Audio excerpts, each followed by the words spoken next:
They are so accommodating to what we try to do with this program. And special thanks go to Daryl Souza, who's the director of golf. I don't think he's down here, but Paul Busey, the director of instruction. Paul is probably Paul's doing a presentation later today, so we may be getting ready for that. But again, just a great place. We're going to look out with weather for these 2 days. So, thanks so much to the facility. And huge thanks go to our premier sponsor, our title sponsor, which is Taylormade Adidas Golf. This is the 6th or 7th year Tom and I were trying to figure out that they have sponsored this. And when you consider it costs you $75 for this event with 2 meals and what's provided, that's strictly due to Taylormade's generous sponsorship, and they're providing a lot of the talent and the instructors, particularly on the second day, that participate. And that leads me to one sad announcement, and that's that Jim Flick had to cancel a couple weeks ago because his health he's having health problems. We don't know the exact extent to that. There was a card, a get well card for Jim on the table when you checked in. If you didn't get a chance to sign that, please do so. So we're very our thoughts and prayers are with Jim and his family, and we wish him the best, and hopefully things will progress positively there. In his stead, Taylormade was able to get Mike Malaska to come out on short notice, and so Mike will be presenting tomorrow afternoon, and certainly a worthy replacement, top 100 instructor, etc. And he participated with Jim a couple years ago in this. So a little heavy heart in that regard, but we're going to go forward, and we look forward to you enjoying this program. Greg Cesario will be here tomorrow. He is our Taylormade contact person, and he's terrific as far as working with and getting things set up, and we'll thank him personally tomorrow. Our some associate sponsors that we have are Pure Grips, Orange Whip, who's here today, PSP, SunSafeTee. Mark was here. Hopefully you got a chance to speak with him. Pepsi, and then a new company, SmartFlex, which SmartFlex and Orange Whip will be presenting at the end of the day, and both are well worth paying attention to. Today's schedule, we have 3 consecutive 1.5-hour presentations, and then those 2 sponsored presentations. As you saw, the restroom is back there. Maybe we'll have a little short break in between. Just to avoid any embarrassment, make sure your cell phones, please, are on silent. We don't want you to incur that $100 fine that goes up with your phone going off in the middle of something. I'm just kidding on that. But it goes to junior golf. So. So that's our schedule for the day. We're going to have a great day. I'm going to introduce now our first speakers. And it's really interesting when I go back and forth with these guys and we get things set up, and I'm after Bill to give me a title for his presentation. Oh, yeah, real quick, Pepsi has provided waters, which are back there in the cooler if you get thirsty in the seat. So hopefully everybody's comfortable. But when you look at this, how to structure a more effective learning experience with deliberate practice techniques. That sounds pretty serious, but I assure you that this will be a fun presentation with these 3 guys that we have here today in front of us, and you're going to learn a lot, and you're going to really enjoy it. So starting with Bill McKinney, just real quickly, you can read some of this, it's in your program. Director of Instruction at Marbella Golf Club, Metro Chapter Teacher of the Year, Certified Golfing Machine, Certified Impact Zone Instructor, good player, good guy. I've known Bill for a long time, and he's a member of our teaching committee, and when I asked him to put this together, very excited to do it. They did something similar indoors not too long ago in Ontario. Johnny Ortega, if those of you don't know John Byron Golf, okay, he's co-founder of that, director of instruction at Costa Mesa Country Club. Great instructor, particularly when it comes to putting and short game, and you're going to learn a lot from him.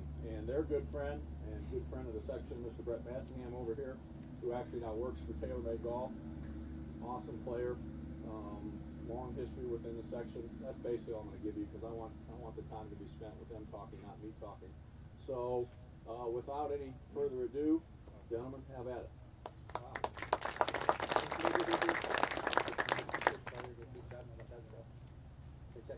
Check. You're on, baby. Right, what an honor to be here. I had the good fortune to present at the Spring Summit last year, something called the D-plane. And just before we get started with our thing, has anyone here heard of the D-plane, descriptive plane? I just want to see a show of hands. All right, that's more. Last time it was 3 people. And I was going to do a 5-minute talk about that. This is about coaching and positioning ourselves as coaches, instructors, teachers. And, Mr. Flick, get better. We want to make you proud, and this has a lot to do with him too. And in Mr. Flick's place, I want to ask anybody here if they've heard of Alex Morrison. How many people have heard of Alex Morrison? Okay. How many? That's about 5%. How many people come to these teaching summits like every year? Well, Mr. Flick at the last 2 or 3 that I was at, he encouraged everybody to get a book by Alex Morrison. So I suggest you get it. I got 2 of them. One is on loan to Greg McCatton. He's reading it, and the other one Bob Schaefer has. So the first one is called New Way to Better New Golf. Way to Better Golf. It's excellent. He's the guy who taught Jack Rout, who taught Jack Nicklaus, and Henry Picard. Henry Picard, who had some help with coding. Yeah. Anyway, Mr. Flick said, one of his points is, there's all these great books. Are you guys reading these books? These books? Oh, come on, read these books. Like obviously, if you've been around him, he's a very passionate guy. We're pretty passionate about what we're doing here, and our goal today is not to, change how you're thinking, but just maybe add some spice or add something or confirm something you already do. So, maybe let's get started with some of our stuff. All right. I once went to Jim Flick at the Taylormade facility at the Kingdom. I went to get a golf lesson, and he said, "So what are you here for?" And I said, I want to be a better golfer. And he said, "Well, it's probably a little bit too late for you to become a really good golfer." But I said, I coach. I'm a teaching pro. I said, actually, he goes, "You want to be a coach?" And I was like, what's the difference? And he said they're teachers, they're instructors, teachers, and coaches. He said, instructors, they're people that disseminate information.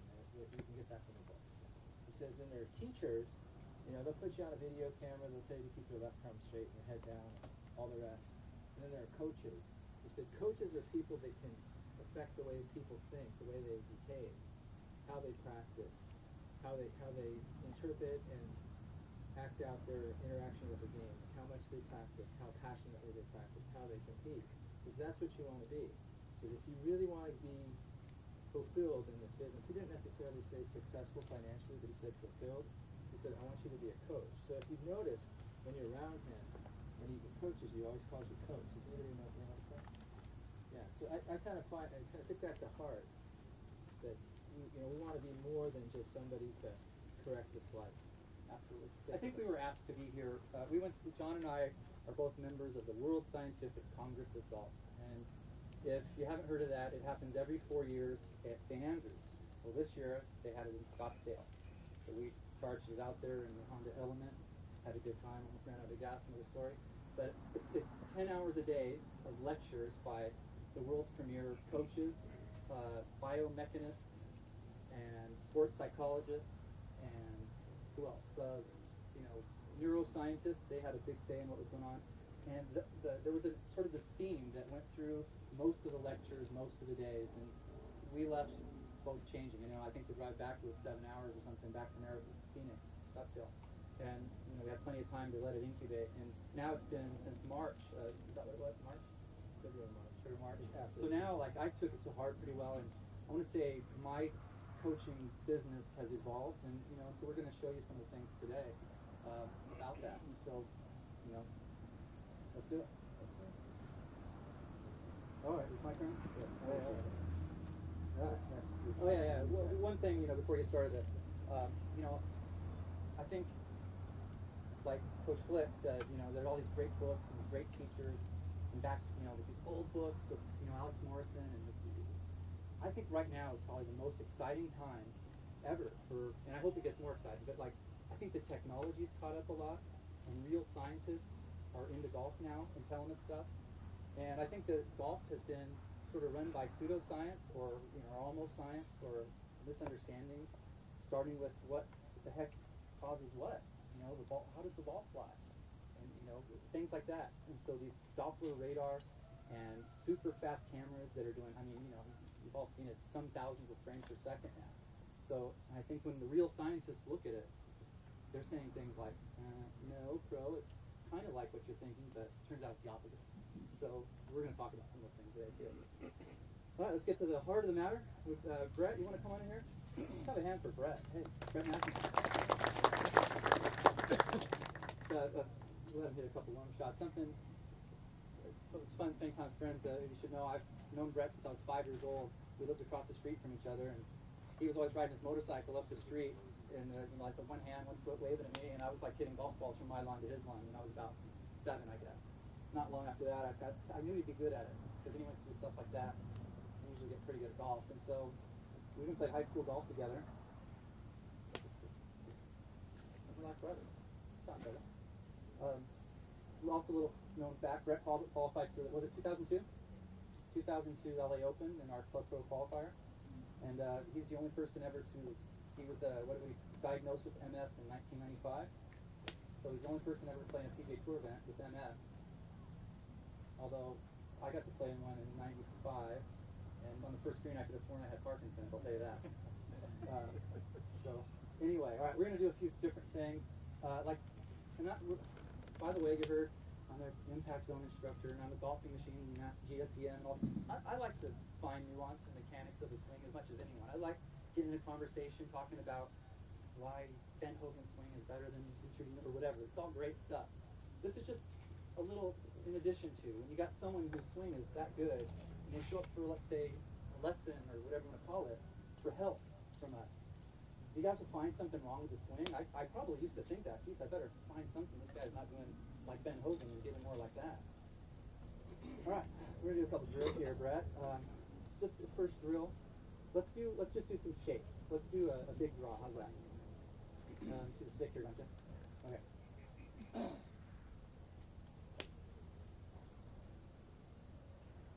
Great, nice big draw. Let's do a big fake.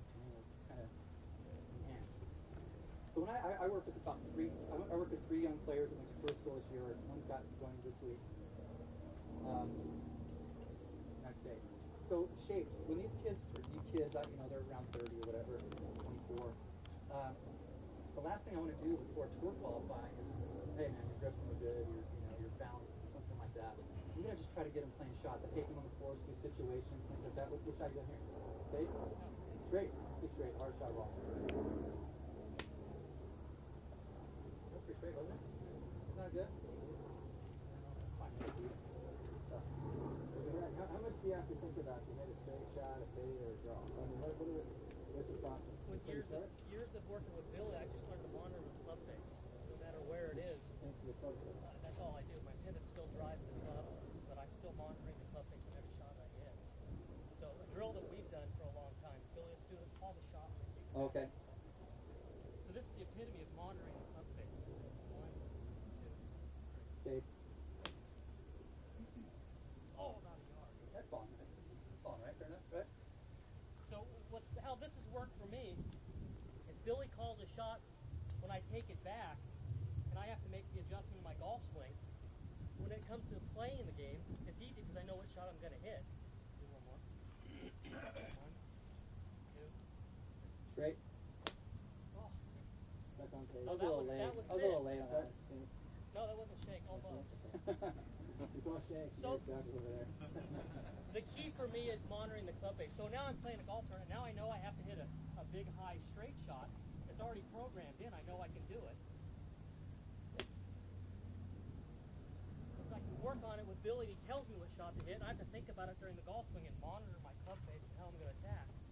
Well, what Brett just talked about, like, so do I need to tell Brett, all right, to hit a draw now, you got to be closed, and you got to try to roll your wrist more or come from the side more, and sometimes I'll just put a stick here, and I think with better players, just have them go around the stick, and all this stuff comes, they get that for free, a little more closed, a little less block or whatever it is, the elements that make a fade or draw happen that they're looking for.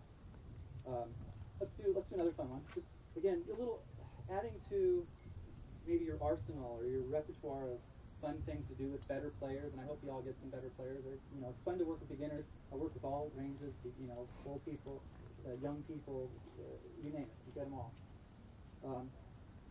This stuff is not necessarily, actually we'll do some stuff for kids too, and that's why we got our Boba Fett, and maybe if you have kids, you know who that is. The Star Wars characters, I put that up there, and they just love hitting at that thing. All right, let's do the 2-ball. We'll just do the 2 and flip to the 3. This is inside or outside? Inside. Right? So what I'm doing with Brett is trying to get him out of his head, trying to get him out of the overly technical stuff. And I think, that's all of our job too. I mean, there's definitely a place for tech. You know, if you can't hit the shot, we might get in there and go, all right, Brett, here's what you got to do, whatever that thing is that he's not doing. But right now he's doing it right outside, just as pure as the other, right? So, you know, that's just an example of one of our drills. Let's see here. How about compromise line? Compromise line. All right. There you go. Good luck with that one. Because after all, how many lies do you get on the course that are as pure as this driving range? Very good. Very good. If you can remember Kane Stewart at Olympic Club, he ended up in a sanded divot. Was it on the 77 hole? Yep. Near the end. 98. And he was torched. He was like, you know, I want to rule. Yeah, ruling, whatever. But the next season, like directly right before the Open, he practiced at a sanded lie. Guess what? And it was a finer sanded lie. You know, he was prepared for that. So sometimes if you can vary the practice, we were doing mud balls the other day with Dan Buckner, a friend of ours. Put a big old mud on the side. We're going to do it here. You're doing mud balls? Oh, yeah, mud balls. What's next? Nice. Go ahead. Everyone talks about mud ball, but no one ever practiced it. Real quick, with Billy, when I take a golf lesson, I don't stand there and hit shots like a draw. I hit a fade, low fade, high draw, low fade. So I'm constantly working on my golf swing, monitoring the club face. I've never stood there and hit 5 balls in a row the exact same way. He doesn't let me. And he's the only one that I take instructions from nowadays. So. Well, by the way, Brett's got a very vanilla golf game, actually. Would you agree? He plays not a lot of crazy shots, although he can, but it's kind of that pretty standard, normal shot. Yeah. It's not Bubba Watson golf. And, you know, I think I read, I won't say who, but he said, you know, you need to train maybe the accountant types like hippies and the hippie types like accountants, you know, to get that balance. And so I'm not saying Brett's a hippie or an accountant, but go ahead, let's hit one out of the sand, or out of the divot. So we've worked on this. So you get in a tournament, and you know you can do it. That's one more little bit of conviction you get about being able to produce under pressure. Now, you know, I mean, Johnny Miller and Gary McCord go on TV, and one says, oh, no, it goes away from the mud, it goes to the mud, whatever. I mean, but how many of these guys, or young ladies, have actually set that up? You know, we just started doing it, so the feel as ever. And I know that we get that, not as much in California as maybe in Washington, but you get it. So go ahead and hit it, Brett. Tell you what, just hit a neutral shot and see what the mud does to the ball. Not much. So hard, I knocked it off. Not much. Not much. So I did this with all the kids that went off to tour qualifying, just in case. If that happened, they could stand there and instead of making a big deal about it in their head, that they could go, I've been practicing it, and I bet no one else has. It's here. Let's do it again. All right, that one was away. Which one was that? Okay. You know, sometimes it comes off squirrely for sure, but if you practiced it a little bit, don't you think that would help? That would sound, I guess. Yeah. Who less a lot? Because we get a lot of losses. Yeah. Okay. It's something with more curve potential. I don't know. I was just up at Cypress Point this last week, and they redid the match. If you all know about the match, the Mark Cross was with, it was Ben Hogan and Byron Nelson versus Harvey Ward and Ken Venturi. And I happen to have a good friend who's a member of Cypress Point. I'm sure he doesn't call me a good friend, but he's a good friend. He invited me to come up and watch this, and there were only like 350 people around at Cypress Point. It was pretty cool. It was supposed to be Fred Couples and Davis Love, but it turned out to be Nick Watney. And it was a little bit like what Bill said, oh, everyone's a great teacher, especially tomorrow. At the end, they go, hey, and we asked 14 other pros because Freddie Block dropped out. We finally got Nick Watney. He did a great job, by the way, but it's kind of funny that Benson would put it that way. Anyway, watching Bubba Watson, I don't know how many of you have ever had a chance to get this close to Bubba and watch him play. I mean, this guy hits 70-yard slices that are 320. I mean, it's a fun way to play. The third hole at Cypress Point is about, maybe you can play it to 160. He gets up there, and it's the third hole of the day, and he's got a pitching wedge.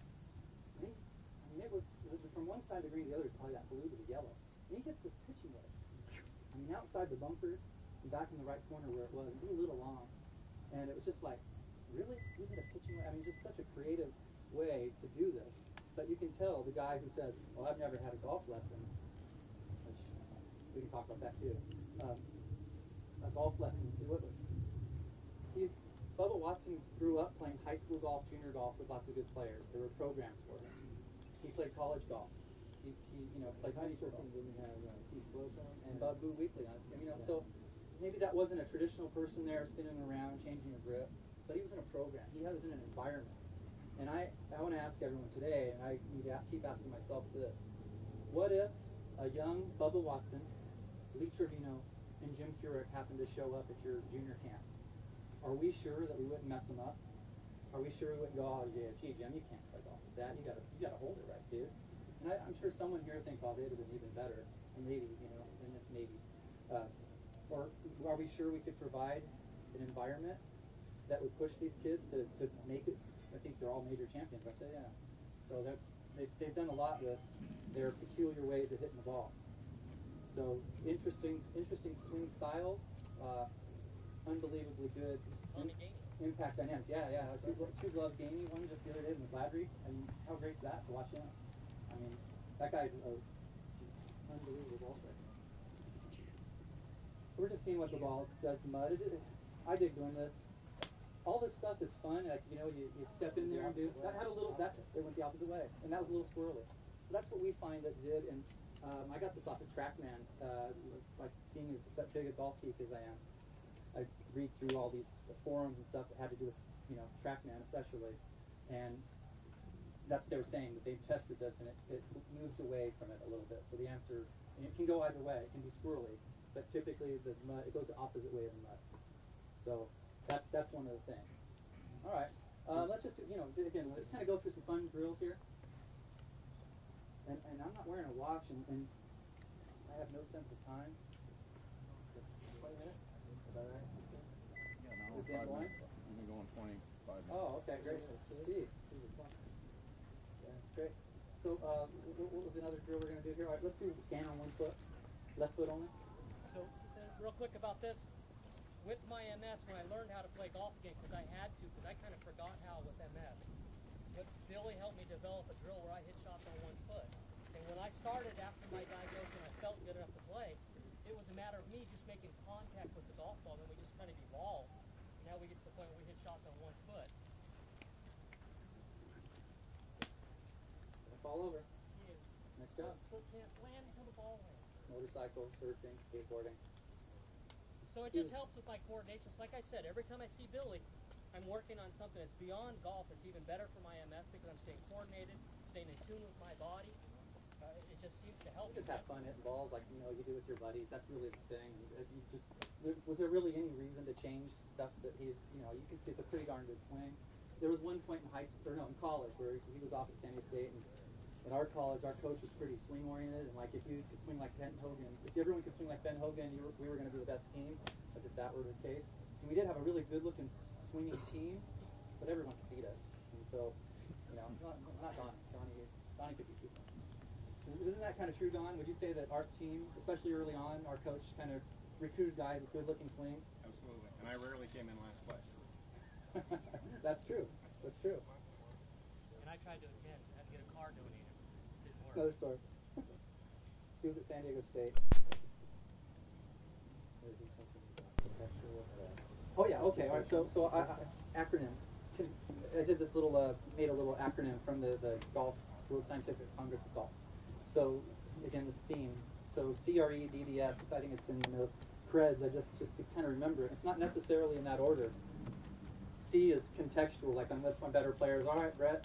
This is for the last hole, to qualify for the PGA Tour, which is, again, with the 3 young fellows that have been qualifying for the PGA Tour. I've been, trying to do that. Let's go out on the course and you say, all right, you've got to par this hole to get in. So just, what's it feel like? Create context. C was, creative context, just create context. As you're coaching. So instead of just going, hey, make your wrist flat, see you later, good luck, it's more like, all right, kiddo, let's see, we're on the last hole of the U.S. Open, or to get it, whatever his context is, whatever his championship is. Well, that thought was great.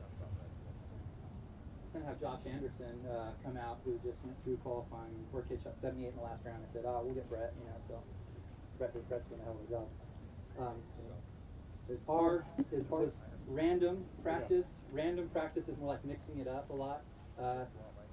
Again, like the game of golf, it's pretty not. There's not much that's like standing and hitting the same dang shot over and over. In fact, Brett, I would rather see you start, using a little more of the range, like different angles. I'm gonna take this out just for now. We'll come back to why that's there.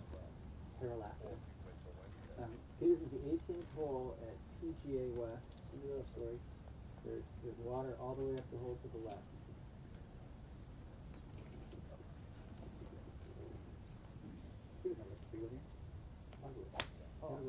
I love it. All right, that's good. Great. So he's on the green. Shooting his eyes. Cinderella story. All right, so that random practice. Anyone ever heard of that? Like, can I just how about deliberate practice? Is people under that? Deliberate practice, that expression? Relatively few. Random practice versus block, that's a little bit more out there. How about this? This was something that was, again, a big theme, was external focus of attention versus internal focus of attention. I think this might be the real biggie of where we can help people the most. They did all these tests, like various things, Balancing? all kinds of stuff. They had people on like uneven things, and they were trying to make them to hit stuff, and they were giving different commands. That, like, all right, we're trying to stay balanced, and really focusing on themselves. Internal focus of attention. And that was like Group A. In Group B, they just said, don't worry about that, just try to hit the target. Just try to hit the target. And it turned out Group B, the external focus, the ones focusing on the bullseye, way outperformed the group that was focusing on the internal, stabilize yourself, the how-to.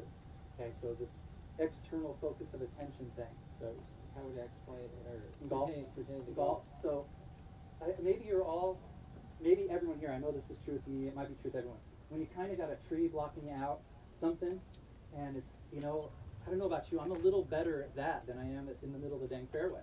I'm a little better at focusing in on something. Does anyone agree with me on that? Like, yeah, the hard shot, the curve around the tree, over the V in the trees. That's because, and how much do you really think of your swing when you're doing that? You're kind of just picturing the ball. It turns out the part of the brain that's running the show there, this is kind of geeky, the frontal parietal lobe, and that's the dorsal part of it versus the ventral part. In one part, the ventral can handle 40 bits of information per second. The back part can handle 11 million bits of information per second. So that's kind of this guy's in the zone, or this person's in the zone, whatever. We want to tune into that better part of the brain. And they're not saying, I guess we could call it subconscious or unconscious and conscious, but it's really the segment of the brain that's running the show that's really well equipped. So Brett, let's put your mind, let's hit a shot. For example, see the V in the trees there over by the red? All right, so really hone in on that. That's your target. Picture it. Seeing that ball fly. I always say in lessons, better players spend a little more time looking at the target. Less good players seem to spend a little more time looking at the ball.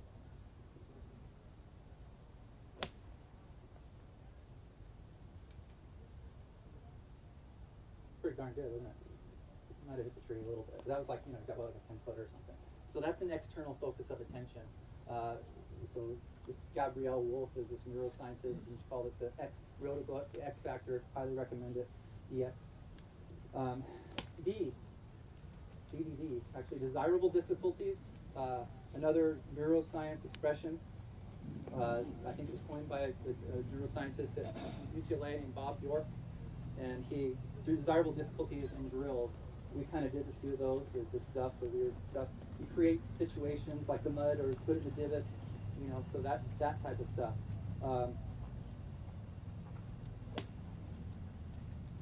That's it.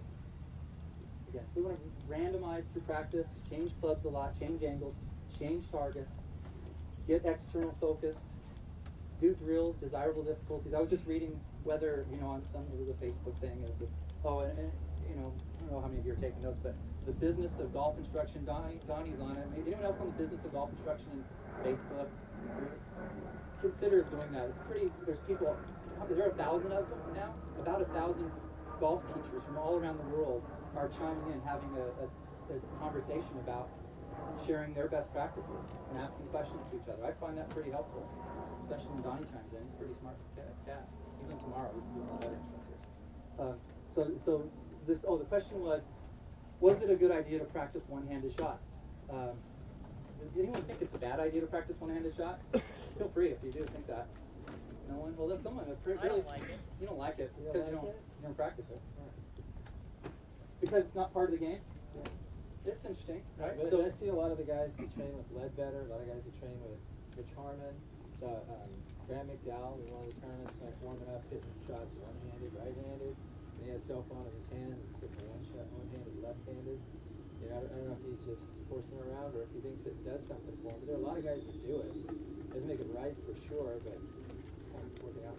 John Daly a couple of years had a little resurgence a couple of years ago, and he said, I didn't know how, he had a cigarette or his beer in one hand, and he's hitting shots, and he didn't realize how bad he was, and he started doing it, he got a little better, and he had this little show on Golf Channel. He thought, I got better this year because, I just wanted to have my cigarette in my hand and started practicing my left, and I got a lot better. I think it's a good practice. I think it's a coordination thing. I won't get into the dendritic branching. We haven't talked about that yet. That's had to do with, as a coach, maybe this is in the coaching parlance, was spacing. What was the other S? Supervised practice. Supervised practice. Anyone know that expression yet? Yeah, you're starting to see more guys that. And maybe you have a program that you have people sign up ahead of time for your coaching program, long-term development, and a certain time of the week you set aside to be there and maybe have like sort of a group lesson where you just supervise. Maybe it's a gentle nudge here and there, and maybe it's maybe you learn what they do when they're doing things well. They punch their shirt twice, or they take only a few seconds over the ball. I was working with James O the other day. Came over the range, just wanted to hit some balls, and I'm basically like a hypnotist for him, so I don't work on a swing, it's a great golf swing. And the teaching tee at Costa Mesa was pretty full, so we went over the left side, and we were hitting in the rough, and there were these mounds, and he was saying, hey, I can really see the ball flight coming out this way, that way, so then we just started doing shots, and it seems that I think also just to keep them accountable, especially if you get some kids that tend to screw off a little bit. You're there just even rooming around, you might keep them honest. But the point is, when we finally got over to the tee and he started hitting balls, you pretty much knew that once he walked in the shot and he called his shot and he stood over the ball and he hit the shot with just his natural instincts, he hit it well. But there were a few times when he stood over the shot, you could see there was a little hesitation. I could see him think about how he's going to take his backswing. And usually the shot didn't come off as well. Sometimes it did, but a lot of times it didn't. And just knowing James from being around him while he practiced, and I could point that out to him. So if you're a coach and you're around your players when they go out and they play in tournaments, like I have a kid that I coach named Jake Knapp. He's just an unbelievable player. He'll be something. He plays for UCLA, Rich Greenwood's alma mater. And I played with him a lot, and I've watched him play in tournaments, and I kind of know what he looks like when he's going good and some of the things that aren't so good. So, the supervised practice, I think it speaks to that. If you're there watching him practice, watching him play in tournaments, especially tournaments, because that's like, for a tournament player, that's what you want to see what they're doing. So, I think if you're not going out to your best student's tournament, I don't know that you're being the best coach that you could be either. And taking them on the course. So yeah, I'm trying to do as much on-course coaching as I can. I hope you're all doing that whenever you can, whatever's possible for you. Golf's a fun game. This isn't the golf course. So if it's not the golf course, you try to create a little bit of a golf course, create situations. Again, so that was just a little, kind of the acronym CREDS. Just so I would remember it off the top of my head, and you could probably. It sure has made my teaching more fun. So I'm going to do a little classical stuff now. Talk about, just how I would video, for example. Billy, before Yes, sir. real quick before you go that route, Brett, could you talk a little bit about how you are actually manipulating that face? In other words, what's your thought process to actually control the face to hit the different ball plays? Personally, for me, it's my left hand, and how much if I want to hit a fade, I feel like my pivot's a little bit more open. My left hand, monitoring my left hand. So fades, draws, I feel like it's more of my right hand, closing it down. Still pivot oriented. My pivot isn't as advanced. So, it may be right, it may be wrong, but it's right for me, and it makes sense for me. If you have time to stop and think about it, not for too long, obviously. On the course, is there anything to do with your ball position? The side of the fade versus the No, ball? it's pretty neutral in the same spot. Okay. But you know what, Bill? I don't think about it much when I'm playing. I don't consider myself a Einstein, but I don't consider myself a dummy. But I like to almost be thoughtless when I play golf. I react to the target that's in front of me. How good is that? I just have to react to it. And if I practice with Bill, and I take a lesson with Billy, I don't say anything. Half an hour, I listen to him as much as I can, but he tells me what shots to hit. So I have to program to go from there. So I gotta get a woman like that. I just try to react to the target. You good luck with that. Yeah, I know. Yeah, I mean, if some instructor may say, "Oh, that's terrible," that he thinks that, but it works. Before I get into this part, how about talent code? Anyone know the talent code? Anyone heard of talent code? God, so cute, talent code. About this stuff too, and I want to recommend a book for everyone. It's called The Little Book of Talent. It's just kind of 52 tips, and it's the same guy, Daniel Coyle. And if you all heard of, the book Outliers, you might have heard of, Malcolm Gladwell. The 10,000 hours you might have heard of to become an international expert at something.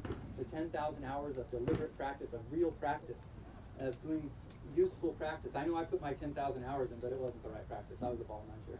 I was just like an impact junkie, you know. And so going back, and a big part of this is, I wish I knew then what I know now. And as coaches, what else is there? I mean, there's more to it, but I sure like to transfer that information. What's the name of that book? The Little Book of Talent, and it's about, you know, practicing properly or better, a little more effective. Kind of made up that title to fit some of this. Another book, or a book on tape I was listening to called Talent is Overrated, along the same lines. It said, what's practice for? What's all this deliberate practice for? You might think so it becomes automatic. It's so that it never becomes automatic. And I went, huh? And I started thinking about it a little more, and I'm tending to agree. There are hard skills and soft skills, and I think that's the first thing. Like a tee shot, a standard tee shot might be a hard skill, like maybe like kicking a field goal. But the quarterback responding and giving context to his, you know, moment, tossing it over, that's not probably a hard skill.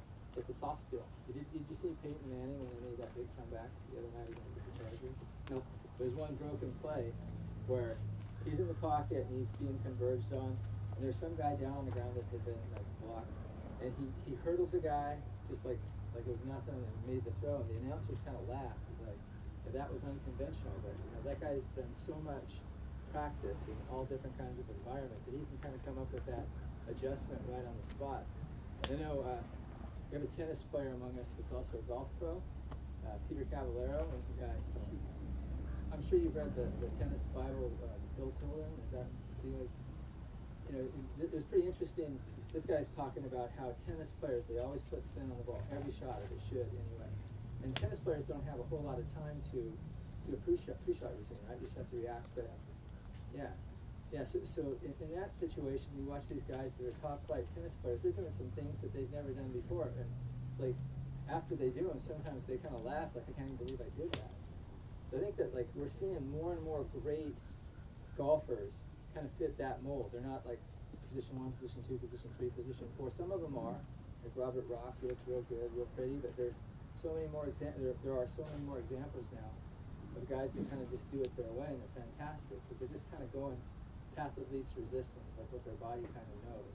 Of course, that can sometimes be disastrous. You have people show up with what their body knows, and it's not very good. So, but I think, you know, looking at other sports and you look at other great athletes, we're seeing more and more great golfers play golf like athletes. You know, More athletes are coming in. I mean, watching Bubba Watson, that was immediately what went. The guy, he used the example, even though it wasn't about golf necessarily. He said he used Tiger Woods, his ability to stop his downswing. We've all seen that.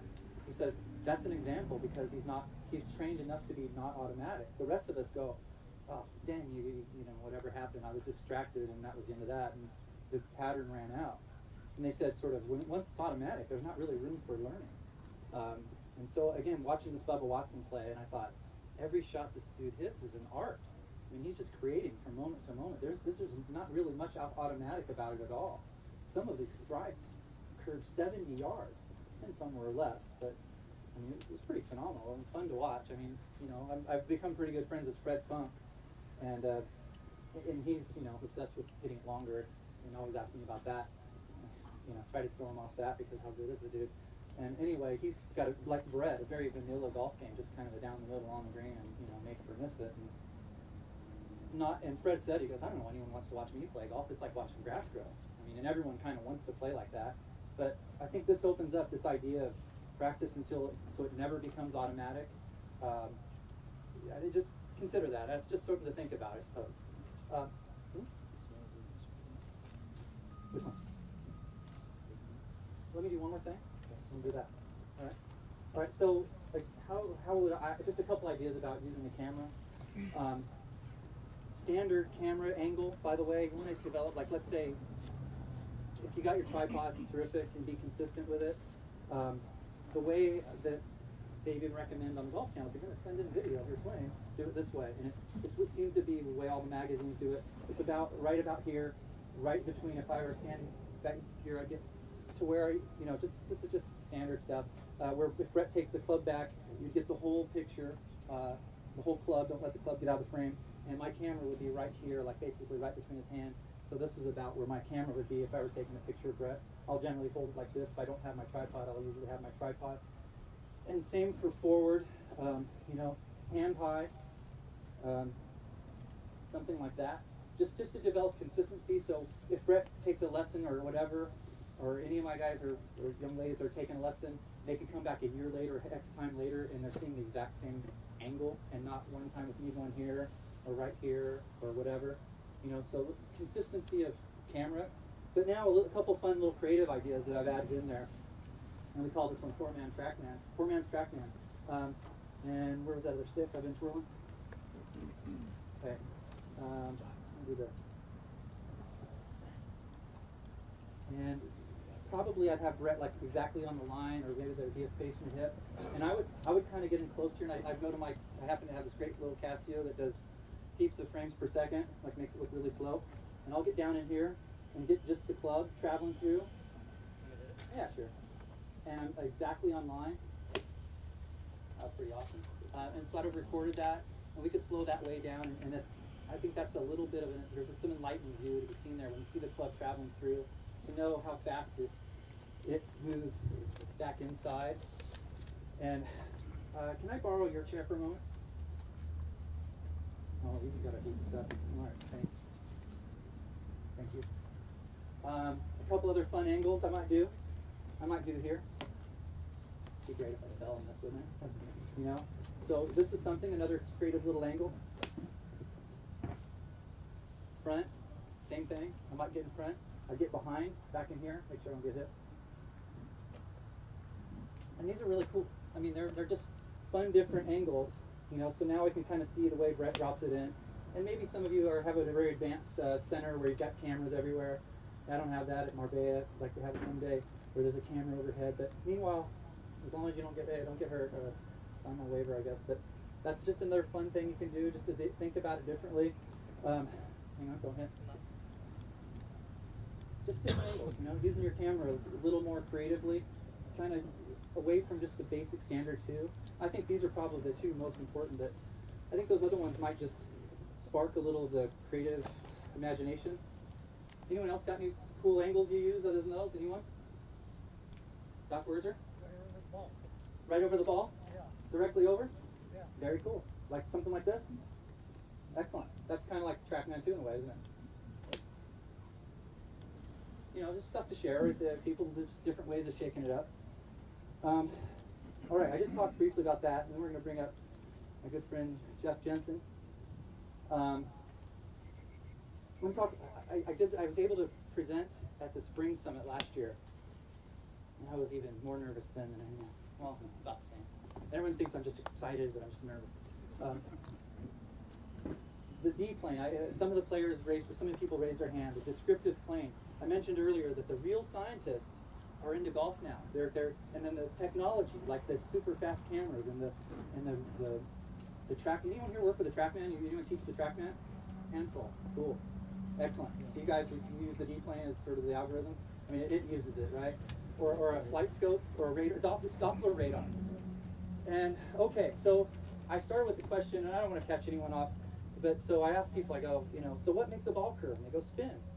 And I go, so you hit a slice, what happens? And they go, well, it spins. And I've even got some old books which shows like kind of the grip, and it goes. So they're seeing that the ball goes this way, and that's not what happens. So it's tilted backspin. It's not. We use the expression side spin, but it's not side spin that makes a ball curve. It's tilted backspin. Right? And you once you see it, it's clear. So if you hit a little bit, like let's say the outside of the ball with a less open face, something like that, that tilts the spin axis, and that ball goes off and slices. And vice versa with a draw. And if you happen to hit 0-0, you used to think if you had to hit the inside part of the ball to make a straight shot, and it turns out it was a little bit pseudoscience. They can make a draw happen like that. And you might think you can hit from in to out and still be hitting square, because lots of people do come over the top after all. But this was something that was like a little bit like, oh yeah, geez, I've gone as far as I've gone, and I never really put that together. And maybe someone here is the same way, going, I never really thought of that. But it's tilted backspin, so it's like a wing. It's not going this way. When that ball's slicing off into right field, it's not doing that. That's one of the things. Okay, then this D plane, and I encourage you all to go spend a little, write it down, go look at it. The next year, if I get a chance to ask, I'll ask again. I want to see like lots more hands go up. To hit a straight ball, or let me start with this. So we know that we hit, like let's say an iron, Brett was hitting a 7-iron there. He was hitting down on that about 7 degrees. And downward on the swing path is outward. So we know we're going down, out, and forward, and we're moving up, back, and inward, which isn't a bad place at all to be hitting the driver, the up, back, and in part. So if I hit down 7 degrees, there's some degrees outward that ball launches. So that ball, and I don't know if I noticed this some years ago playing the plantation with my good friend Bobby Schaefer, we kept hitting these wedge shots that kept going 6 or 10 feet right of the flag. And we just kept thinking, oh, we're aiming bad. You know, we got to aim more this way. Our club face sucks, whatever. And it turns out that just the fact that you hit down so much on the wedge, it launches it outward. So to hit a very straight shot, and my first experience was watching Colin Montgomery one time, like right this close, like we were watching Brett right here. Go, are there more balls? There's some more. And all his divots were going like 7 degrees left, but the ball was going straight, and some of them were drawing. And I thought, I know nothing about golf. And I thought, you know, maybe his clubs are tweaked, or maybe he's doing something. I just didn't know the answer. And it turns out that to hit a 0 straight shot, some of you know this. If you see a divot going a little leftward and you hit this perfect straight shot, I know that whenever I did that, I went, my swing's screwed up. Man, I got to get this right. I got to get my divot going straight. And it turns out I was right to start with. The divot, lots of good players go a little bit left. See if you can make that divot go a little left, Brett. Not much of a divot, but a little bit. Kind of on the back of it. It is, you're right. It is a touch left. So that's something to think about. I consider this a really big thing. And it's been less down. Yes, sir. So you do it with your path or with your aim? Path, and both. I mean, you know, I would anticipate it. And then here's Glenn's Willow who got flat out. So here's kind of the moral story, and I'll do it from your angle first. I suppose forever we thought that if we could just make the same swing over and over and over again, that would really be consistent. But the fact is, you couldn't do the same with a driver as with an iron. They're hit in a different place along the path. And so we kind of hit a driver over here, and we hit like a wedge here, and might hit the 5-iron here. So if this thing were totally neutral, and I hit down, and everything were 0-0, and I hit down, I'd probably produce an outward, a draw. Okay. And now if I could turn this wheel, my swing, my hand path, the club path, this way a little bit, and I happen to hit down, at the moment of the strike, before it got to the low point of its divot, that ball's shooting dead straight. And so again, it's helped me a lot to know that when my divots go a little left, even I always check it. And I was just up for this thing. Ricky Fowler was one of the players, and he's been struggling lately. And I stood behind him on almost every shot, and his divots were going like quite a bit out, quite a bit. And you know, that I wonder why he's not playing his best right now. You know, so you know, this in to out divot thing, not necessarily, unless you want to hit a big swing and draw, and that's, you know, great players. Some you know, Tom Lehman does. He's great. That's a little bit like complicated. I don't want to spend too much time. But does anyone have a question about that? Yes, sir.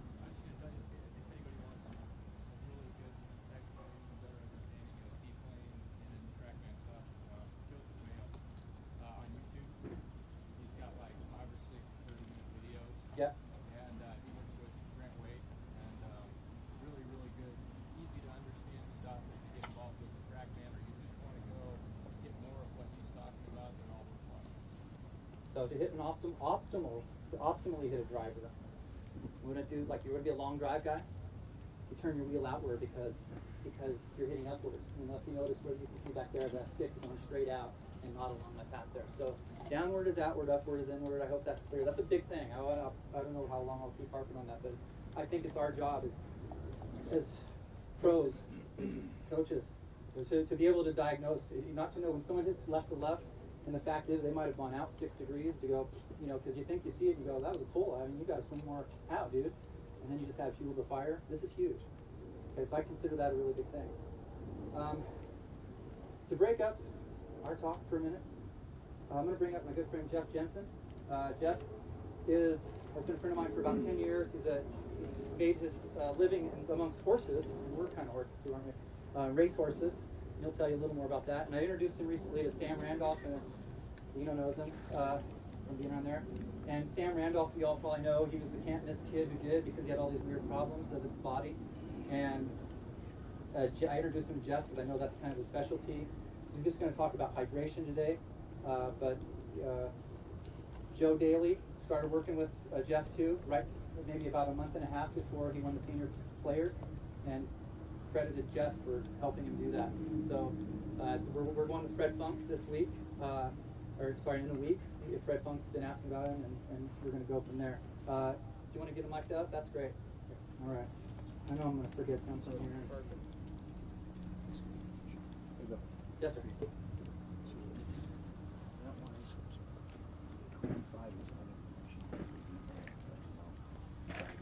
Swing a little left. Yeah. No doubt. That's that whole thing of the guys going over the top looking thing, the quarry pavement, because good players tend to get that. And so, where does that go? Jeff Jensen. Hey, stay around, Paul.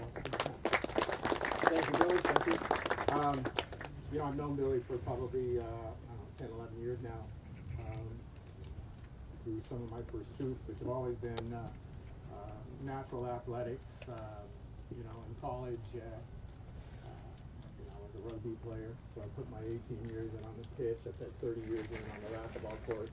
And one of the subjects I became very intimately associated with was dehydration. So it's kind of interesting that now I find myself in front of this group talking about hydration as an introduction. Another 30 years I put in on the racetrack doing physical therapy on racehorses, and that's what kind of led me to the whole golf arena. And I kind of feel that golfing is now in need of some of the skills that I learned treating the racehorses, young and old, and getting them back on the track. So one of the most important things I've come across, and the thing that I want to kind of introduce here today, is change your perception of what water is and hydration. And I think all of us, first of all, would choose to play with this nice bright white ball and not this range ball. And the same properties occur in water. And what's that? Well, these little things are molecules, and the dead ones, kind of stuff that comes down the Colorado River, just can't do its job anymore. Another common analogy I use is I think everyone here would kind of frown on putting reused oil back in their cars. And we'd want to go with maybe synthetic, the race car drivers do. Well, why is that? What is there about a new ball or new oil that makes it better? And I think we need to start examining the waters and the fluids that we drink and go, gosh, we might be missing out on something. And in the long run, you'll find that water is the easiest thing to do, the simplest thing to do, and the cheapest thing to do to change your life forever. But of course, most of us are only interested in what it's going to do for us today. Well, kind of interesting. I've talked to Billy for quite a while now, and at 1% dehydration, which is about 2 pounds of water only, which is a quart, your mental functions start to decline. You start thinking a little slower. You have less oxygen in your brain. Your blood actually thickens. It's a very interesting phenomenon that 99% of all racehorses in the United States are on a anti-diuretic, Lasix. Why is that? They're dehydrated. They don't have free access to water. I've actually gone to the racetrack, put the horses on better water, filtered, ionized, remineralized water, and they double their rate of drinking. Now, they're not responding to any kind of commercial interest or marketing. They just like it, and it feels better.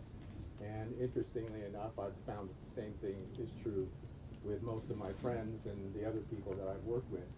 And athletically speaking, and this is another thing from racetrack, they give them sodium bicarbonate. It's actually illegal now, and it gives the horses extra energy down the stretch. Kind of interesting. Well, you drink the right kind of water, the alkaline minerals, it's pure, it's been filtered, etc., and you'll get the same kind of advantages. quite interesting today. Poor Lance Armstrong got stripped of all of his wins and all those types of acknowledgments for doing EPO. Well, EPO also turned up on the racetrack, as it has through a lot of sports. And I did a lot of research, and I have, more research on stuff than you can possibly imagine. And it's one of the great things about technology today, is that good, high quality, alkaline 9.5 pH water has the same effects as EPO. And in fact, if you're drinking high alkaline water, you won't get any noticeable oxygenation blood benefits. Well, that kind of becomes kind of a curious thing. Well, whether or not you put used oil or new oil in your car is up to you. You can buy a new car, but you can't buy a new you.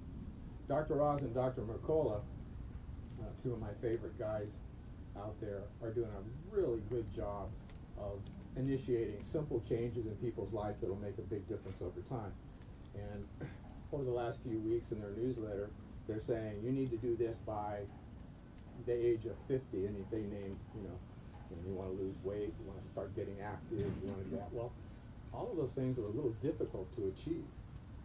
But drinking water, which will make more difference in your lives than all of those put together, is easy to do. And that's just making a choice. It's also more economical. I've seen the numbers on how much water you should drink, which is kind of an interesting point. It's about a ½ an ounce per pound of body weight. That's to stay healthy, and that's not standing in the sun out on a golf course, going for a jog, being sick, being overweight, having digestive issues. All those things increase the amount of water you should have to almost up to 2 ounces. And some of the leading anti-aging longevity guys are saying that you should probably have about 2 ounces per pound of body weight. That gets you up about a gallon and a half. One of the examples I use why that's so important, and you probably all heard by now a little bit about this alkaline water, ionized water versus filtered water versus reverse osmosis, etc. But what it really is all about is life is a teeter-totter. It's plus and minus. Unfortunately, we live in a very, very acidic world. Most of the things we eat and drink and do cause a lot of acid, and we were supposed to put a lot of alkalized minerals, etc. back in our bodies, but we don't. Most of us can't name 5 alkaline foods. Uh-oh. Well, most of the things we eat are acid. Most of the things we do are acid producing. What are we doing to rebalance that? Well, if I had a barrel here, we all start out at 85% structured water, and we die at 25% unstructured when we hit 25% unstructured. An MRI scan, which measures for cancer, actually measures how much structured water is in the cell. When I read that, I went, ooh, where do I get this structured water stuff? Which kind of gets me back to my next little part. Water, okay, whoops, that was fun, is H2O. But when you hit it with electricity, it'll split up. It could be O2, O1, or it actually can add another one, and these two can kind of get together, and then you have O3, ozone. Okay, hydrogen runs around, and it can be a plus and a minus. Well, the minus that we're kind of all used to hearing about is an antioxidant. It's actually what the sun is captured when it gets a yellow pigment, and it spins off, and it makes an H minus, which is kind of getting scientific, but it becomes an antioxidant. Most people don't realize water is a tremendous antioxidant. I bought all kinds of little props here. So these are little magnets. And dead water happens to pick up an extra little molecule, and you see it's a 6. And it has kind of different properties, and it doesn't kind of get stuck over here, whatever. Once water has been evaporated, gone into the clouds, and freezes and becomes a snowflake, which is called a headstone, it kind of stays into that position, and it has all kinds of different properties. So we want that water to have that. So just like we know that there's a different ball for every player with a different spin rate, there's different qualities of water. And you want to drink the best possible water that you can every day. Yes, you can get some hydration from drinking coffee, but it's also a diuretic, it's also an acid. Yes, you can get some hydrations from sodas, but it increases your need to balance out that acid. A friend of mine once told me you can walk out the door every day, $1, $5, 10, 20, 50, and 100. Which one are you going to grab? You're going to grab the 100. So when you rehydrate with the best possible water you can. Well, water has all kinds of little properties. It'll actually become in little clusters along like that. Well, that'll go in and hydrate your ligaments and your joints. So I have a nutrition business that I've had for over 20 years that I use on racehorses, and I was one of the first people that brought shark cartilage, which was a tremendous joint additive, and it really made the horses' joints more lubricated. And we had several horses won the Eclipse Awards taking it. And then I got into, well, what's in shark cartilage so good? And it's glucosamine and chondroit and then this particular kind. Finally, I got around, it's water. It's how much hydration that you have. When you're dehydrated, guess what happens to your joints? When you're dehydrated, your body has a priority system. So it cuts down circulation to the skin, cuts down circulation to your brain. It certainly cuts down circulation into your muscles. Quite a lot of athletes have used this water that has a higher pH because every point that's above 8.0 or 7.0, which is neutral, water can contain 10 times more oxygen.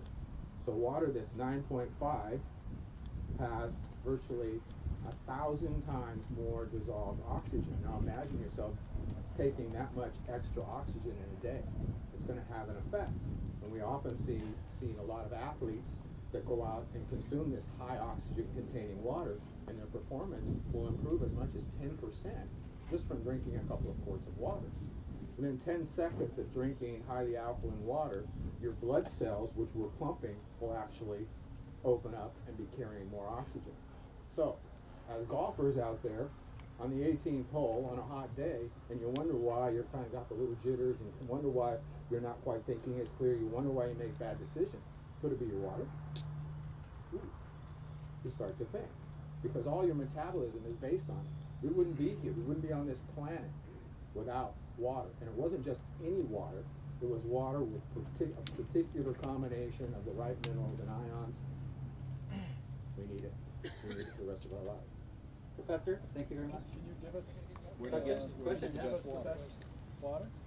Well, I don't want to be commercial, but I'll tell you the properties of the best water. First, you have to filter it because, you know, whether you have well water, whether you have, you know, different municipalities add different things to the water by law. I mean, one of the things is chlorine because they want to kill any bad guys that are naturally cured, you know, happening in the water. So there's kind of a minimalistic approach. I've seen water in Houston that's high in calcium, water in another municipality in Texas, you know, over in Dallas that's high in sodium. So every water is different. Farm water can have high levels of pesticides and or other kinds of organic phosphates, and then city waters can have a lot of extra fluoride. None of those things are desirable, and they take different filtration methods to get them out.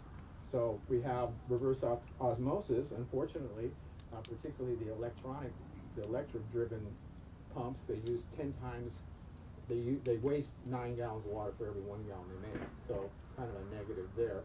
Plus, then the water's been stripped. It's just been beat on like this old rainfall. It doesn't have the same properties anymore. These bonds, these electrical bonds of a water molecule, I mean, there's attraction here. You want that. Well, as things get added on, oops, so they won't come out of this. Okay, I brought some currency of exchange, or these little electrons, happen to be Mexican pesos, should tell you something about Mexico's dollar.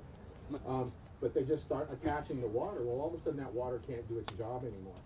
And I wanted to use a visualization of something else that happens is that we've all seen what balls look like that come out of a lake. And you put those in a bucket and you'll get one of these, except if it's been in the lake, you know it's full of algae and dirt, and then it'll be all stuck together. It's exactly what happens to water.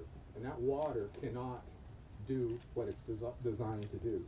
So to go on, first you filter it and get out all the bad guys. Then you have to add minerals back because not all water is created equal. Obviously, there's Lourdes, France. I bring up the 28-year immortal cell experiment. Professor? email this guy some questions, everyone. I'll Yeah, talk email. about His emails are there. As you can see, ask him a question. He's going to give it the greatest answer ever. That takes Can you get commercial and just tell us what to buy? Yeah, no, give us a ring. No, we can't. We Uh, wouldn't do it. Swing Fit Golf and Sam Randolph Golf, you know, we have all the information. His on email's on there, All please the call other him. health kind of questions. You know, basically you just need to start paying attention and become educated, just like your golf swing. You know, what you drink Contact is us. important. Can you tell us the horses you gave the water and the ones you didn't? Zenyatta is the best example of all. She had a Guinness every day, and she also had alkaline ionized water. Guinness beer. Yeah, Guinness beer. Nice. I got that covered. So it's good. So it's good. You got the Guinness part. That's right. Thank you. Awesome. Yeah. Thank you, everybody.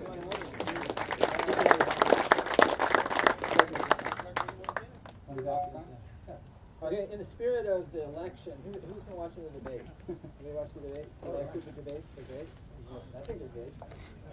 They're great. And the spirit of the national summit with Flick and Ballard. Oh yeah, there was a teaching summit. I didn't go a long time ago, but as some of you know, Jimmy Ballard, he's really about like rocking the body, and the body does this. You know, you've seen the Jimmy Ballard commercials with Rocco, and yeah, there's a lot of this, you know.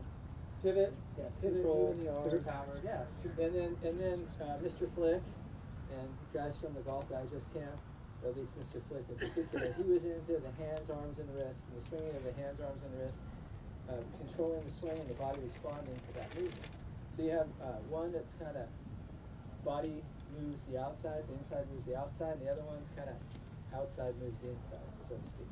So we wanted to come up with a couple subjects so we could have some people that feel strongly on one side or the other about whether it's the inside move the outside, or whether grip is a fundamental, or there's another subject we're going to talk about. But I think a really, really hot one in today's golfing world, at least in the teaching side, is the stack and tilt. Is anybody here a stack and tilt proponent? A fan? Fan? We have any fans of the stack and tilt? Gee, none. Oh my One? God. Okay, wait. There's Glenn. Okay. Glenn, you like the stack and tilt, Glenn? For the person. Okay, Fair now if we're talking about somebody that you believe is very well suited for it, and think that's the way that they should play, could you maybe like argue the point for the pro part of the stack and tilt? We need a pro and a con. Okay. Or how about something simple like whether the grip is a fundamental? Look here, we've developed the pink octagon, like cage fighting. And there will be no physical contact, we promise. But we'd like to bring up two people to get involved and have a little talk, if you're willing to do it. We have prizes for you that will make it worth your while to come up here and stand up. You know, so Gary, did you do the pro stack and tilt? He's not going to do that. He doesn't. Anybody know enough about? He'll be the. All right, Alan, there we go. The centered guy. Now we got lots of people I imagine that are against it, right? Okay, Fair enough. anybody Anyone wanna really do- against it? you wanna Like do- crazy against it? No one's crazy against it. Yeah, you're crazy pro and crazy against. You just, by the way, you're like a lawyer. Okay, Yeah, right. Well, Alan's going to take the pro side of the stack and tilt. Anybody can help us out with against? Everybody against him? Anybody Come on, wanna if go against someone it? who wants to get in there, you want to go for it? Adrian? Pro, anti-stack and tilt? Donnie? Anyone? Donnie Parsons? You do it, Bill. Okay, Billy will do it. Yeah, I'll do it. All right. I was trying to get you looking at someone different than me. Okay, so we're going to go with Alan and Billy. We get 1 minute each. 1 minute each. And it's like, you know, sort of like. Okay, so since Alan's the visiting king, He goes I first. guess Alan goes first. We get a Alan minute, a knows minute, John. a minute. Everybody should know who Alan is. He's a great teacher, and he's over at Maple Creek, right? We played college golf at the junior college level. Yeah. I gotta stand out. That was awesome. A lot of Golf golfing. fast. Golfing was. That's how we have the. Okay, so stack and tilt. The advantage of stack and tilt is brought up mostly from the video that they put out. They did a lot of research of most average golfers can't hit the ground in the right place. Their number one fundamental is that you can hit the ground in the right place. They show 50 people hitting it fat, and then those same 50 people trying to not hit it fat. So that became their first thing. So that's why I think a lot of stack and tilt instructors will get some quick improvement, because you can take somebody hits the thin and fat all the time, and you get them to hit the ball before they hit the ground. So basically, I use this pink line here. Everything goes left of the line. The hands are left, the head is left, the weight is left. I get further left, and I can make sure I can hit a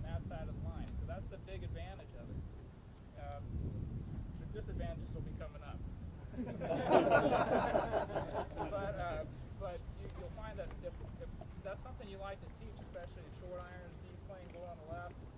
Probably a little bit more suited for the short clubs. And then what happens when you get to a longer club, you find that, you know, if you're teaching people how to hit the ball high and low, this is how I teach them to hit it low. Put everything left, and we hit down on the ball more. Now, most people don't need to hit their driver any lower, so that's where you start having problems, because everybody needs to drive the ball as well. So it's a good, as Glenn said, depends who's standing in front of you. You get someone who keeps swaying off it and keeps touching the ground back here, might not be a bad idea, because, you know, I like a model, but then you only have these people for 30 minutes, and you got to tell them something that's going to make a difference, and you tell them to keep their head left and hit the ground to the left of that line, and then you can get some results out. So I think the Sack and Tilt was really good. It brought a lot of interest into our profession, which I think is good for all of us, but it'll keep us all in business. That's more than a minute. That's there we go. Yeah, right. But he was rolling, so we had to let him go. All right, I was talking too much. He was somebody else. Very good. Yeah.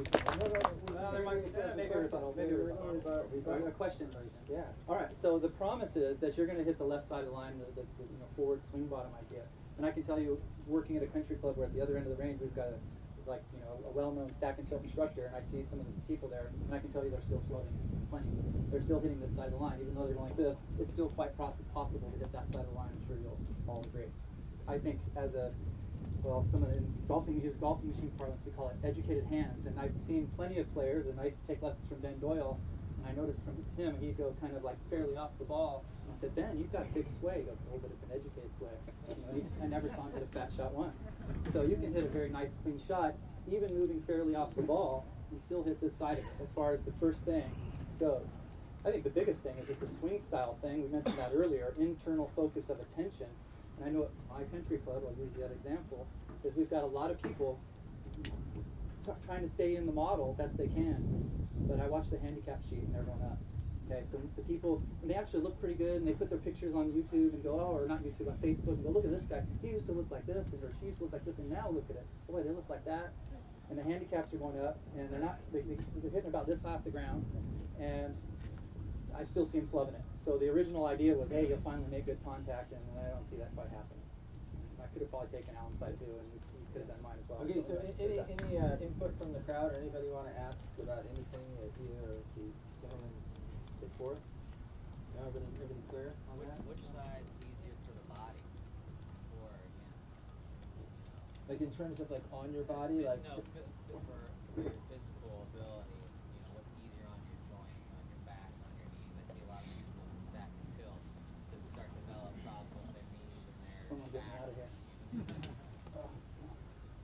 Well, that's one proponent I would say to go against would be it might be easier to allow yourself to sway off the ball compared to staying over top. Well, I got to admit, I try to give everything a try. I give it a fair try a few different times. There are situations in the course where I would use it, like knockdown type shots. The original pattern was, as some of you know, Mac O'Grady was his wedge pattern. It was what he would say, this is the way we hit, this is my way I hit pitching wedges. And the dudes that kind of ran with it said, let's turn that into the full recipe. I tried it, and my elbow was killing me, my wrist was killing me, my hip was killing me, my back was killing me. I tried it a few different times. That's my answer to it. And I've seen other people say, oh, it's easier. So I think Alan won anyway, so all right. I think Alan won. So I'm the judge. Technical knockout, Alan won. Oh. That's it. One point to all of that, you've all had students ask you about stack and tilt.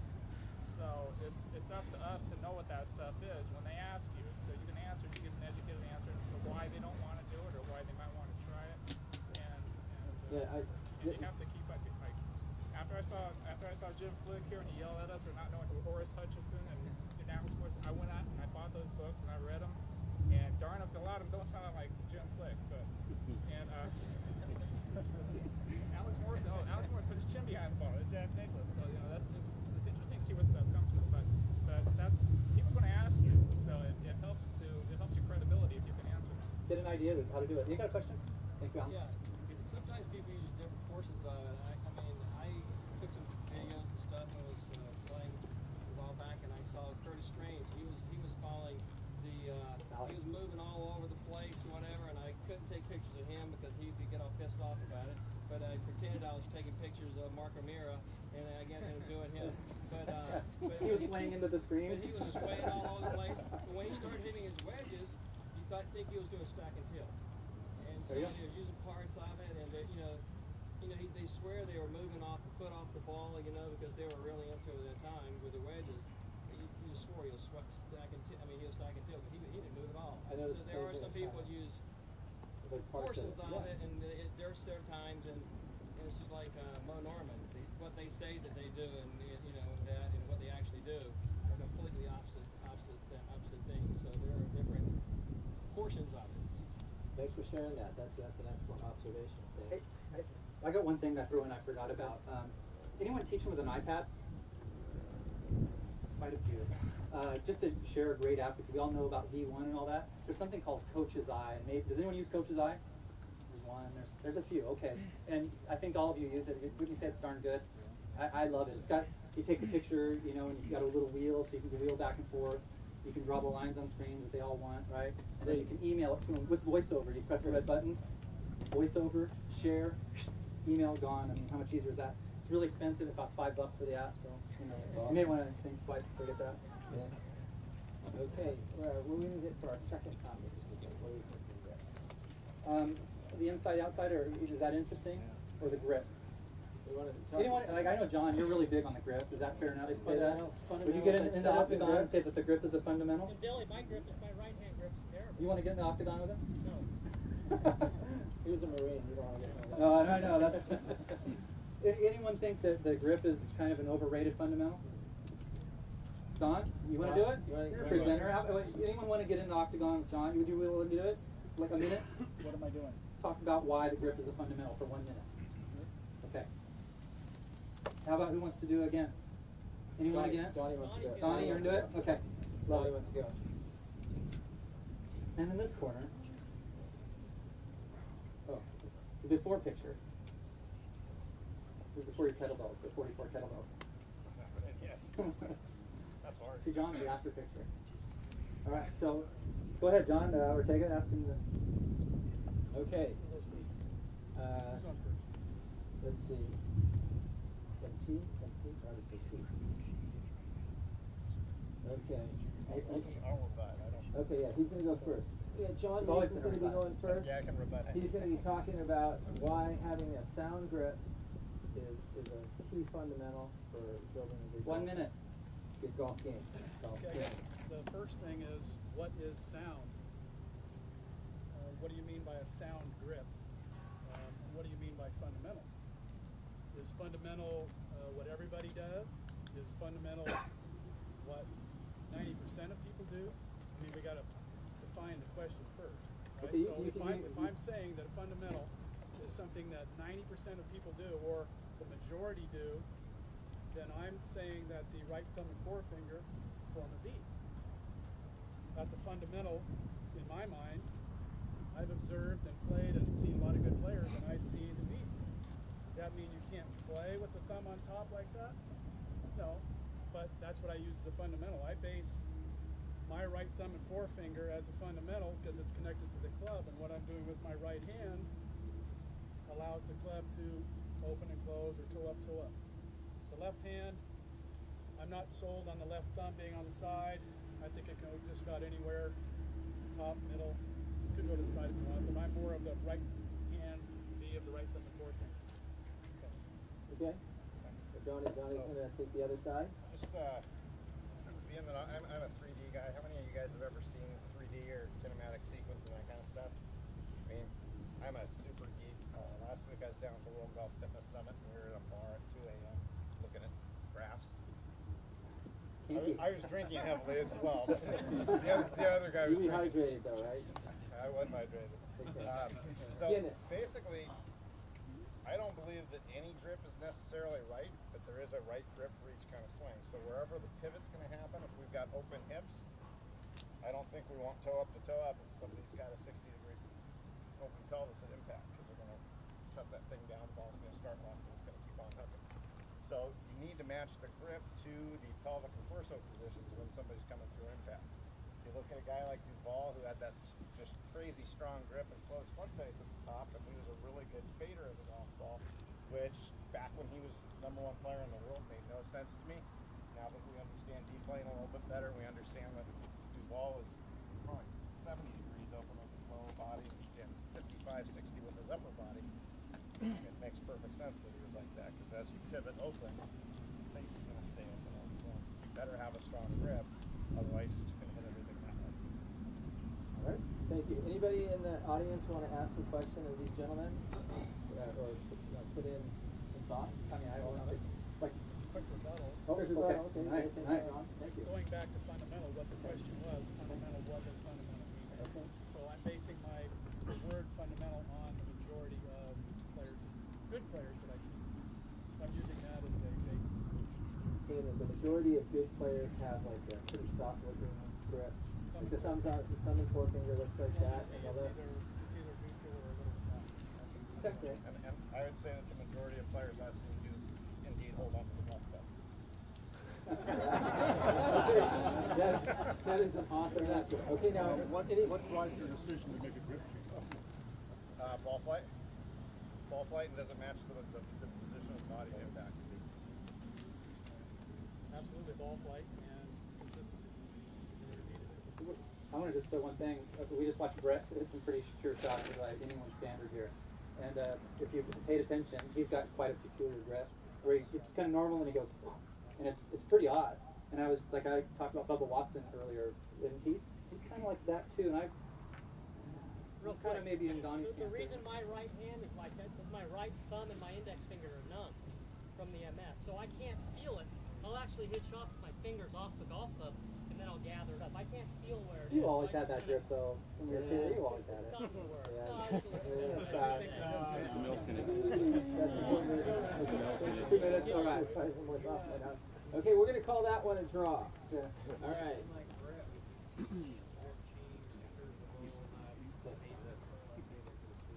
I'm going to explore it. I'd say all changes are, let's explore things. Let's give it a try. I like to use, I'm not married to this idea. It's not guaranteed or etched in stone. The Hall of Fame is loaded with different looking shaped swings and grips. And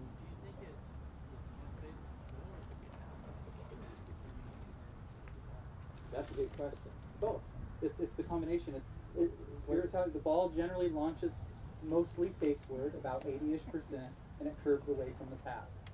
Does that make sense? If I swing leftward, it curves rightward. If the face doesn't match up. Okay, so the path is the curvature. Again, like we could talk about this whole thing. The YouTube videos are really great. Joseph Mayo, if you just type in Brian Manzella, it's all over. I've got a couple on there. Yeah. All right, we're down to the last 2 minutes. 2 minutes. So this impart your great wisdom. I'm running out. I have 10 minutes worth of stuff to talk about. Do you? No, I think John is an accomplished musician, and if we have 2 minutes, can you sing the song in 1 minute? Too late? We're good. It's too late. It's Oh, too late. man. You can hear the Mondo song on the way. You They can hear the Mondo song on the way. Okay. But I've known Billy since he was a high school kid hitting balls at Big T, and he and Bobby May and Brett and there were a few other guys that Dustin Schilling, who was part of the section and a good player. These guys would go and just bash balls, and they loved the game. And it's kind of cool that Billy ended up doing what he's doing. Of course, he would have rather have played the PGA Tour. And the one time it looked like he was, he and Bobby, you saw both of them on the range. You swear Billy was going to be a better player. Bobby had one of these swings with all over the place, and he could just smash it. He just had the caveman approach to golf. But Billy's become a really passionate coach, and I'm really fortunate that I have a younger, really, really ambitious and smart guy to be around, because just being around him, he just kind of pulls me here and there. Says, you got to go. You're just too stupid. You got to figure out some stuff. So I go along with Billy, and just kind of being in his wake has helped me a lot. So if you guys are maybe a little unsure of what you're doing and you want to partner up with somebody, I'm sure Billy would have more people in his tribe. Give Billy a call. Yeah, no, right. Thank you. That's very kind of you, John. Yeah, he's a really, really great guy, and you want to find somebody that if you surround yourself with people that are passionate about the game, junior golfers that love to play with them, you can learn a lot just being around people, just picking stuff up. Thank you, John. Yeah, John is a very creative guy, and one of the reasons we fit in our my website's called swingfitgolf.com, and we're called Swing Fit Golf Performance Coaches instead of whatever. And John is a very creative guy, and it's good balance. I'm a big accumulator of information. Like I just keep getting stuff. I surround myself with smart people, so people think I'm smart and I'm not.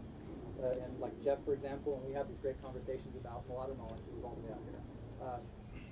And great player, the CREDS. But anyway, I just want to thank the section and the Desert Willow. What a great place, and what an opportunity. I'll do this any chance I can get to ramble. I know that I've been watching. Everyone stayed awake. That's a victory. And by the way, all the guys that had the courage and that were hopeful of coming out the Octagon, they're gonna get presented with a putting alignment trainer, something I came up with 10 years ago.